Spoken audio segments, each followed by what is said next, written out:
Hey everyone.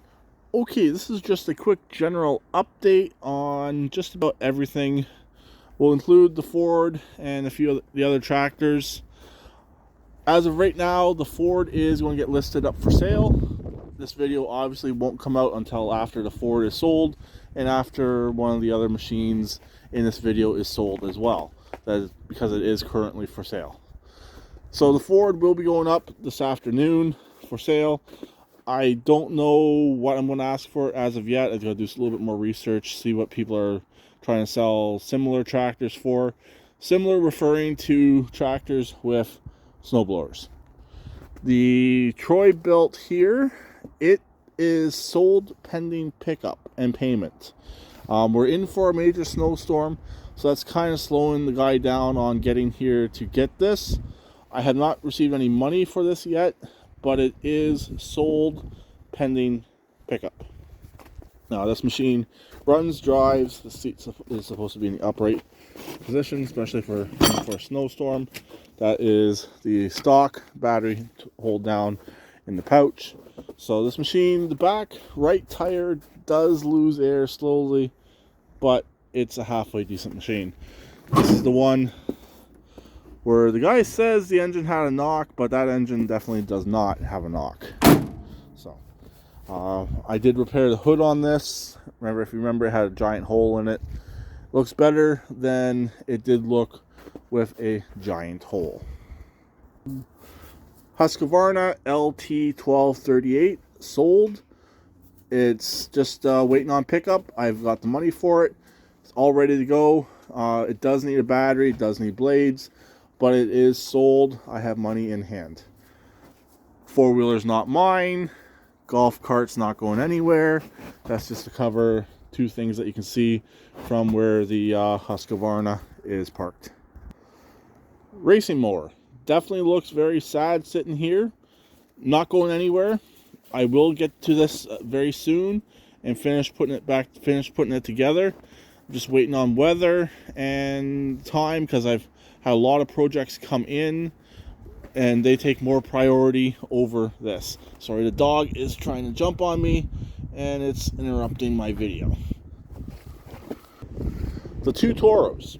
Okay, this one here is the good one of the two, even though it does have a hole in the hood. I'll get to that more in a second. This one's also sold. I have the money. I'm just waiting on the guy to come and get it. And it's been well over a month. So that has been sitting here. I'm definitely hoping he gives me something for storage. So it's been sitting here for a long time. I have been tempted to take that battery and just tell him the battery didn't survive the winter because he took so long to come and get it. The other Toro. This is the parts machine. Originally the plan was to swap the hood. I did have the hood swapped, but there's an internal piece of metal, it's a heat shield. It needs to be swapped over as well. It basically prevents the heat from melting the hood. On these machines, as you can see down at the bottom, they have a black spot from the muffler anyways, where the heat comes out. You'll see a little bit more on this one. So that shield basically has to be replaced. The top part plastic are the same. It's just that piece there and that lid blew off. That lovely. That needs to be changed to convert the hoods over. This piece here is easy to change. Four bolts. It's just that piece down in there is a little bit more difficult to change, and with something that's already sold, I don't want to crack plastic, so I have not yet changed that over. If the guy ends up coming to get this, I might offer him the parts machine for a little bit of additional cost.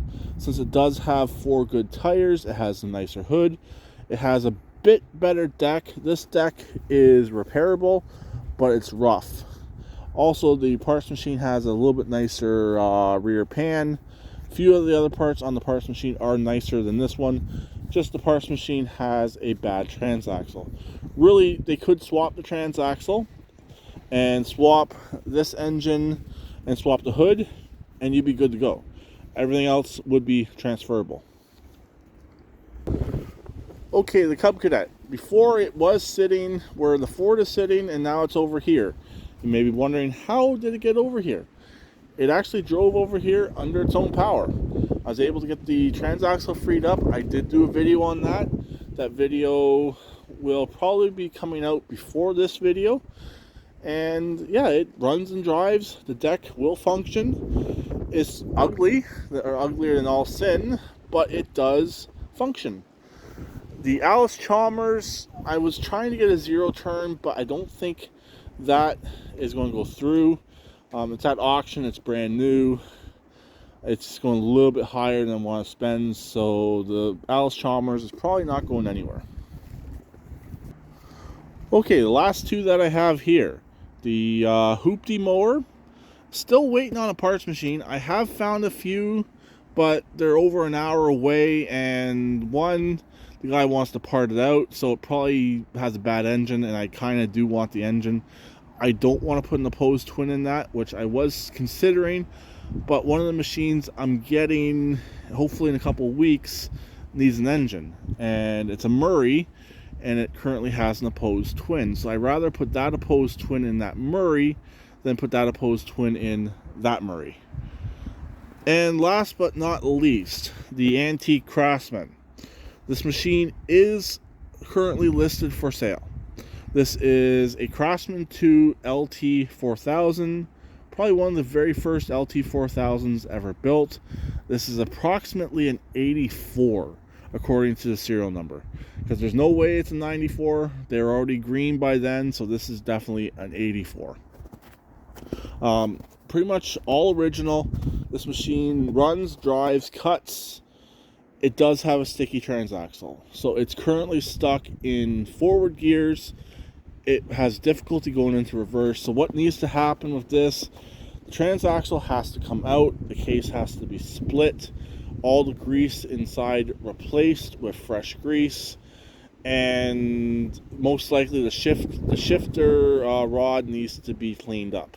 Most likely moisture got into it over time. This was in a barn find, so moisture got into it and has corroded the shifter. I've had it happen on other machines in the past, and I'm pretty sure that's what's wrong with this. But if I had a jump, this machine would fire up first crank and would sit here and putt all day long. So that's everything that I have here. You may be wondering, where is the other Husqvarna? It's in storage. Long story. It really sucked getting that into storage. I had issues. As soon as I hit the driveway, luckily, I had issues. It's going to be fun to get it back out. If I remember, I will do an update on everything over there, but that will be a separate video. So that's pretty much it. So waiting on parts on some machines. Some machines are for sale. Other machines are sold. And another machine is sold pending pickup and money. But the guy is still interested. I did contact him the other day. It's just a matter of whether he's coming from Port Dover. That's about 45 minutes away from me. So it's just a matter of him getting here, buying it, and taking it. And it is what he wants. So that's pretty much it. So I'll talk to him later. Please keep it redneck like always, and please subscribe and comment.